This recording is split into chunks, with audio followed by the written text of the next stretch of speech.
This program is made possible in part by the University of Wisconsin-Milwaukee, one of America's top research universities, preparing students for today's interdependent world with internationally focused academic and outreach programs. The Institute of World Affairs at the University of Wisconsin-Milwaukee presents International Focus, a weekly discussion of the people and events behind today's global headlines.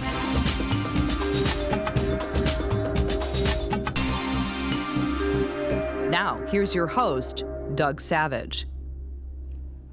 Welcome to International Focus.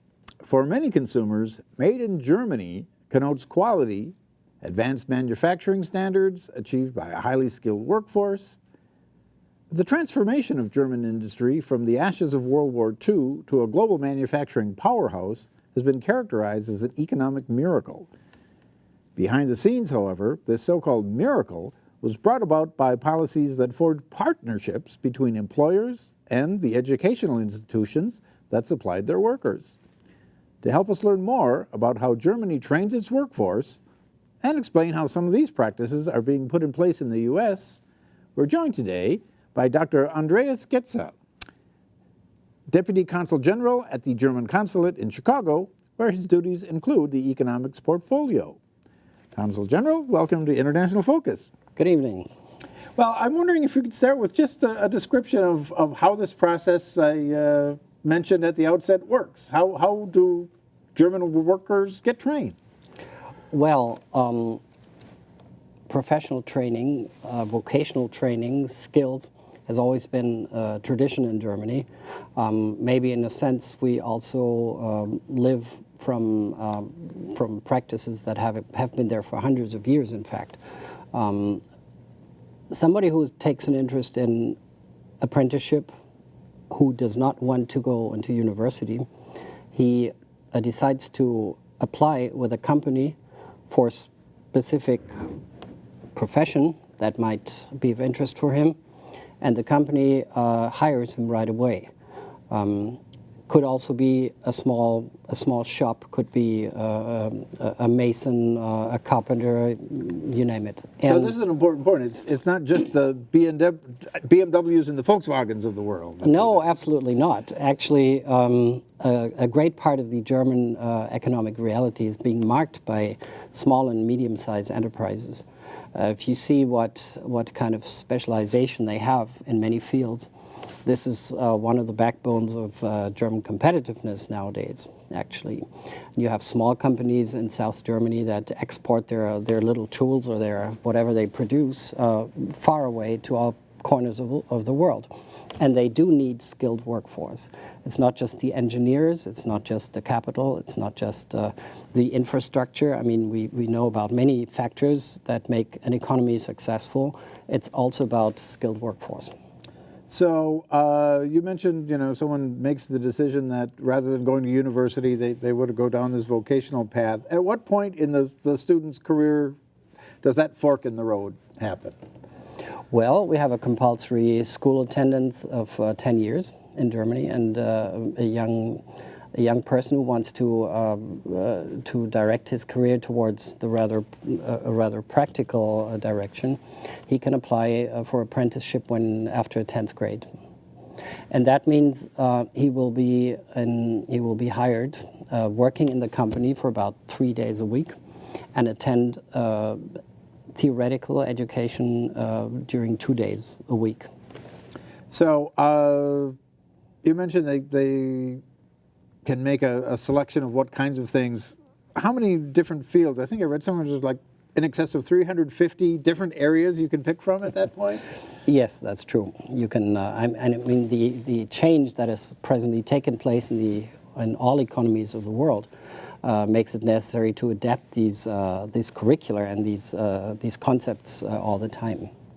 So how does the company become part of this system? I'm assuming not every employer in Germany is part of this process, but how if I have a small machine shop in Bavaria and I would like to be part of this, do I get connected? Well, in Germany, if you're like a carpenter, you can become like what we call a Meister, which means you have attained the right to have apprentices. And that means as soon as you have this Meisterbrief, which is like a confirmation of qualification in your profession, you can have apprentices. And many of them like to have them because they're of help on the one hand, and on the other hand, they hope they can keep them for a long time if they're good enough and reinforce their company. So you mentioned the part of the student or the apprentice's time is spent with the company, and part is with more formal training. Talk a little bit about the formal side of it. What sorts of instruction and where might they go for that instruction?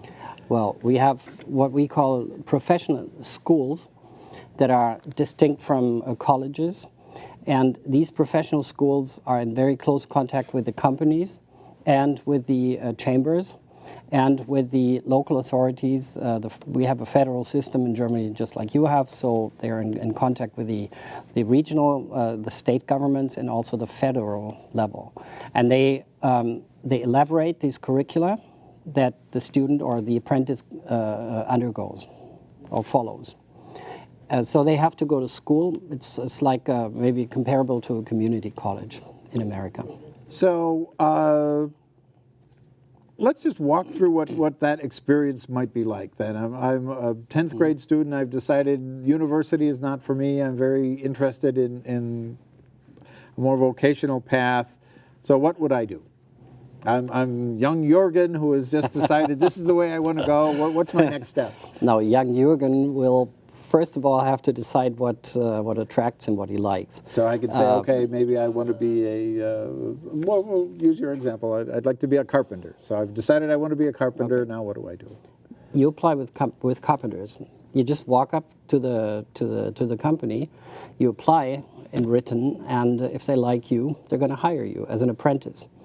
And of course, it means you have to work for 3 days in the company, and you have to be a student for 2 days. It lasts 3 years. This apprenticeship is for 3 years. After that, you take an exam, written and practical. And after that, you can continue for another couple of years to become a Meister. And if you're a carpenter Meister, you can have apprentices your own. Well, so let's look at some numbers here. I mean, apparently it seems to be working out rather well among youth. Unemployment numbers for Germany are among the lowest, if not the lowest, in the EU currently. I think the last number I saw for last year was 6.6 unemployment rate for youth. Yes. If you look at somewhere like Italy, it's 32.2, and the EU average is 16.1. So are there other demographic factors, or is a large part of just the success in employing young people due to this system, do you think? Well, I think it has, for a part, it has to do with the German economic structure, because manufacturing still plays a very important role in the German economy. 20% of the GDP are still manufacturing, and if you take the manufacturing-related services, if you cover that as well, we're looking at 40%. There is a demographic aspect to it, but right now the economy is booming, so many companies have difficulties finding young apprentices. If we see this figure of 6.6%, we take that for example, of course there are quite a few young school graduates, so to speak, who are not who cannot be in an apprenticeship because for lack of qualifications, or maybe even lack of will. But if you're young and today and you're looking for an apprenticeship, they're going to take you right away. You don't have any problems finding it. And so again, you know, how does the company get into this system where presumably the German government pays for the formal aspect of the training, right? The student is not paying tuition. So, so what is the expense to the company? Just the wages that the apprentice is paid? Well, through the chambers of commerce and the associations of certain companies, the contributions go into this professional training school as well. So it's taxes, but it's also contributions by the employer. As a rule, you can say that German companies want to keep their workforce, if possible. Maybe apprentices, after they have finished with their apprenticeship, have a tendency to stay. However, you'll find a certain fluctuation. There is a certain amount of mobility, but generally it pays off for the employer, because he keeps his workforce. If he doesn't, he will find it on the labor market, because 50% of one high school graduation year, for example, 50% of the graduates go into professional training, and the other half goes into college education. So we have about 500,000 young skilled workers in the pipeline that arrives on the labor market every year. So even if your apprentice that you had leaves the company, you will find another one, or replacement on the labor market. Well, so we've talked a little bit about the employers, the companies, and the institutions that train them. What about the role of labor unions and organized labor? How does that fit into this process? The trained unions generally are very favorable of this concept, because they know that higher wages are waiting around the corner. If you don't have if you don't undergo an apprenticeship, or you don't have any qualification, you're on this unskilled labor market, which is very bad in Germany as well. So especially with the modern tendencies that you have in the economies, Internet of Things, globalization, technical changes, you need to have an appropriate skill, and the trade unions support that very much. So, but are they involved in this process? I mean, at what point, if you were in an industry that had a very large union presence, would you be involved with the union in this process? Well, you can be a member of the union if you like, probably already during the apprenticeship, but if you take the big companies in Germany where the unions are very present, apprentices are most welcome, and there is no structural conflict between the employer and the unions when it comes to apprenticeship. Right, very good. Well, one of the things that we touched on a little bit is just the changing nature of the skills involved. So historically, how nimble has this system been? When things change and a technology that was very much part of the apprenticeship is no longer needed or appropriate, how quickly does the system respond so that the apprentices are learning the most needed and current technology? Well, I think both our countries have certain aspects in common, which is we are high-wage countries, and we cannot afford to fall behind when it comes to innovation, research, and so forth. Now, the labor force needs to be trained constantly in order to adapt to these new challenges that we're facing. However, sometimes, of course, things go a little slow. If you're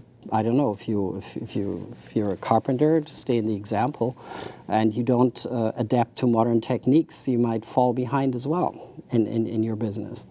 So it is a challenge. It's a permanent challenge to update the curricula that are being taught at the professional schools. It's a constant process where the trade unions, the employers, and the government are all involved, because many professions appear on the labor market that were absolutely unimaginable 10 years ago. Well, and I would think one of the things that helps that process is there's input on the part of the companies as to what that curriculum would be. So it's not Absolutely. it's not as if the training institutions can fall behind because the companies are saying, no, we don't need you to teach that anymore. We need you to teach this stuff. Right? No, the training institutions are in very close dialogue permanently with the companies. It's actually the companies through the chambers of commerce, but also directly, that define their needs, and the curricula are always adapted to these changing needs. So you've made a few references to the chambers of commerce. Now, how do they fit into this? I mean, is that often the interface between the training institutions and the companies? It's not necessarily individual companies offering their input for curriculum, but it's chambers? The chambers play the role of an intermediate, of course. The dialogue takes place on very many different levels. It's also a dialogue between the employers and the state level. The thing is, you want to train somebody in a way that he can use his certificate, whatever he receives after his training, that he can use that everywhere. So if you, for example, you're being trained with BMW in Bremen and in Munich, and you get this degree, a mechatronic degree, you want to be able to use that in Bremen, in Hamburg, in Berlin Well, as well. Stuttgart. And Stuttgart. And they need to know what exactly your competency is. And that brings up a point. I mean, oftentimes work training programs in this country are seen as ways of sort of lifting disadvantaged people into a better situation. But here it sounds like you have to have a certain competence to get into the program to begin with, right? It's you mentioned there's some portion within that whatever 6 point whatever unemployed youth Yes. that just are not prepared to do this. So how are the students vetted before the fact, before they become apprentices? I mean, we assume you don't take everyone, so. Well, everybody receives a school degree, but if you leave school without a degree after 9 years, of course your chances to be hired are lower. In former times, employers could afford to select and only take the very best ones that had grade A throughout. Nowadays it's different. They have to accept students that graduated with B and C grades as well. And what has changed? Just fewer students to pick from, or more need, fewer students. Yes, and of course they have realized that grades alone do not tell the whole story. Take somebody who runs a bakery, a Meister, a baker. He has to get up in the morning at 3 o'clock, and he needs somebody. His apprentice needs to get up as well, and many young apprentices just don't want to do that anymore. So. Well, I think there are probably no future bakers in my house. I can tell you that. But well. We've talked a little bit about how it works in Germany, but it's actually been exported in other places, has it not? I mean, I was reading there are South Korea, Spain, Greece, Latvia, Portugal have all had input from the German government and German industry and how to set up something similar. So talk a little bit about how it's traveled from Germany into other places. Well, first of all, there is a need, or a partner country expresses the wish to learn from German realities. But of course, it always has to be adapted culturally. As I mentioned, the apprenticeship system in Germany is old. It's hundreds of years old. You can find it in old songs and fairy tales and so on. So you can't fully transfer that directly to another country. You always have to see what the realities are over there. But then there are direct contacts between the institutions in a partner country and German institutions, and they take what they want from our practice. Well, one of the things, as we look at this country and sort of experiments at replicating it, And in just a minute, we'll get into that. There are actually German companies practicing this system in the United States right now. Yes. But there's a bit of a cultural shift, I think, in this country that needs to happen, where for a long time, I think we've convinced families that a university degree was somehow of higher status, and a vocational path for your child was somehow shortchanging him or her. Yes. Was there anything like that in Germany? Well, we do have if you look at all the OECD studies that are being made for a whole variety of states, Germany is always mentioned as a country where the amount of graduates, high school graduates that go to university or college is too low. Nowadays we are talking about 50%, which I think is quite high. But it used to be much lower. High school graduates that would go to university in Germany, in former times we were talking about 20% maybe. Now this has changed. At the same time, I think the appreciation of apprenticeship, of professional qualification has not substantially decreased over time. And frankly speaking, I mean, you start earning money much earlier if you go into this professional field.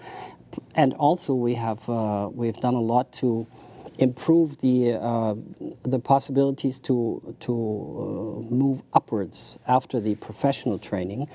That means you can start as an apprentice. You work for 5-6 years in your company. You become a Meister, and after that you have a full access to college in Germany. So there are quite a few careers of German managers even who started as apprentices and ended up as CEO of their company. Well, so let's talk a little bit about where this has been transplanted into the U.S. Where are there German companies who are following this model here? Well, in 2015, the German embassy in Washington started something that they called a skills initiative, which was a cooperation with certain ministries, labor, commerce, and so forth, education. And they started a reflection process, what could be done to improve the professional skills standards adapted to the needs of certain German companies. This is a process that has been going on for a couple of years now, and it's quite successful, actually. There are different actors in this field. There is the representative of German industry and trade in Washington. You have the embassy or the German consulates. We have 8 general consulates of Germany throughout the United States, and the chambers of commerce, which are very active, also the one in Chicago. So one of the things that, to scale this up and involve American companies, I would think, is just the cost of the company. And I was reading something that in real costs, the German company can pay between $25,000 and $80,000 when it's all done for the process of getting an apprentice through. And I saw some numbers for Siemens, for example, in Charlotte, North Carolina. It said it's considerably more expensive because the tuition for the formal education portion is not paid in this country the way it is in Germany. So how would you make that argument, if I'm an American CEO, that it's actually worth putting that kind of investment into my apprenticeship program? Well, I think there's a point in time when the apprentice becomes profitable for the employer. It takes maybe 1 to 2 years, but at a certain point in time, if the apprentice stays for a little time after the apprenticeship, where the company really has substantial advantages of a highly skilled apprentice, and that is actually the advantage that the employer has. Of course, we know that if such a system is not widely established, the employer is always a little bit scared that after the apprenticeship, his investment moves elsewhere, you know, Right. and the trained the trained highly skilled labor continues working for the competitor just around the corner, and he sits there with all his investment. But we take that into account, or our chambers of commerce take that into account by integrating like a 2-year commitment after the apprenticeship into the apprenticeship contract that the person who wants to go through an apprenticeship signs. So there's a formal agreement. This is not just I turn up and say I'd like to be a carpenter. So, Well, I think the apprentice has to fulfill the requirements of the community college, where he goes through this theoretical training. So he has to meet all the requirements that exist for community colleges. He also has to have he has to fulfill the demands of his employer. The employer hires him, and the theoretical part of it is part of the work that the apprentice does for the company. well, very good. We'll have to leave it at that. Fascinating model, and we'll see it take root here, perhaps. Okay. Andreas Götze, thank you very much. Thank you very much. To our viewers, we'll see you next time on International Focus. Okay.